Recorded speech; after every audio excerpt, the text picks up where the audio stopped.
फुर फुर कब तक। एक बार बादशाह अकबर को कहानियां सुनने का चस्का लग गया। उन्होंने अपने दरबारियों की पारी बांध दी, जो हर दिन आकर उन्हें कहानी सुनाने लगे। अकबर को जल्दी नींद नहीं आती थी, इसलिए वे देर रात तक लंबी कहानियां सुनना पसंद करते थे। किसी भी कहानी से उनका मन भी जल्दी नहीं भरता था। प्रारंभ में सभी दरबारियों ने उन्हें प्रभावित करने के उद्देश्य से खूब दिल खोलकर कहानियां सुनाई, लेकिन धीरे धीरे वे परेशान होने लगे। लेकिन बादशाह से कौन क्या कहता। डर के मारे सबकी जुबान बंद थी। सबको बस इंतजार उस दिन का जब बादशाह का कहानियों का चस्का खत्म हो जाए और उनका इस आफत से पीछा छूटे। एक दिन बीरबल की कहानी सुनाने की पारी आई। वह बादशाह अकबर के कक्ष में गया और कहानी सुनाने लगा। अकबर की बीरबल से अन्य दरबारियों की तुलना में अधिक अपेक्षा थी। बीरबल ने अकबर को छोटी छोटी कई कहानियां सुनाई, लेकिन अकबर का मन नहीं भरा। उन्होंने बीरबल से कहा, बीरबल तुम हमारे सभी दरबारियों में सबसे बुद्धिमान हो। तुम हमें कोई लंबी और सबसे हटकर ऐसी कहानी सुनाओ, जो हमने कभी न सुनी हो। बादशाह का हुक्म बजाना बीरबल का कर्तव्य था।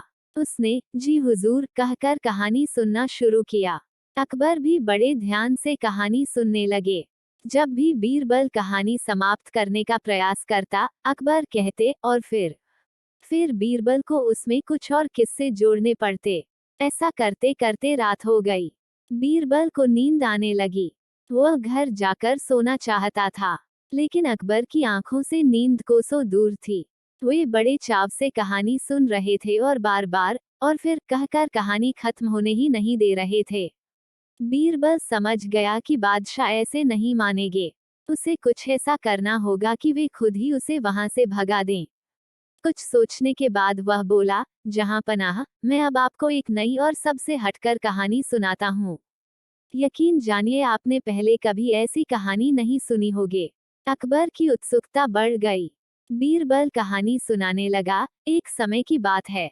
एक गांव में एक किसान रहता था। उसने अनाज रखने के लिए एक बड़ी सी कोठरी बना रखी थी। उस कोठरी में उसका अनाज सुरक्षित रहता था। उस कोठरी में एक छोटा सा छेद रह गया था, जिस ओर किसान ध्यान नहीं दे पाया।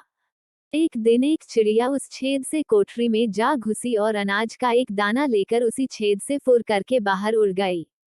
और फिर अकबर उत्सुक होकर बोले। फिर दूसरी चिड़िया आए और वह भी कोठरी में से दाना लेकर उड़ गई। फुर, बीरबल बोला। और फिर अकबर ने फिर से पूछा। फिर तीसरी चिड़िया आए और वह भी कोठरी में से दाना लेकर उड़ गई। फुर, बीरबल बोला। अकबर अब जब भी और फिर कहते, बीरबल कह देता, और फिर एक और चिड़िया आई और दाना लेकर उड़ गई। फुर। अकबर को और क्या करते करते और बीरबल को फुर फुर करते बहुत समय बीत गया। कहानी फुर से आगे बढ़ ही नहीं रही थी। आखिरकार अकबर खींचकर बोले, ये क्या फुर फुर लगा रखा है। आगे की कहानी बताओ। जहां पनाह, आप इतने में ही तंग आ गए। कोठरी के आसपास तो करोड़ों चिड़िया इकट्ठी हो गई है। वे सब एक एक करके कोठरी के अंदर जाएंगी और दाना लेकर उड़ जाएंगी। फुर, आपके कहे अनुसार कहानी बहुत लंबी और हटकर है। फुर फुर सुनकर अकबर पहले ही बहुत खींच चुके थे। बीरबल की यह बात सुनकर उनका गुस्सा बढ़ गया और वे चिल्लाकर बोले, ये क्या वाहियात कहानी सुना रहे हो। नहीं सुननी ऐसी कहानी, चलो भागो यहाँ से। सोना है हमें।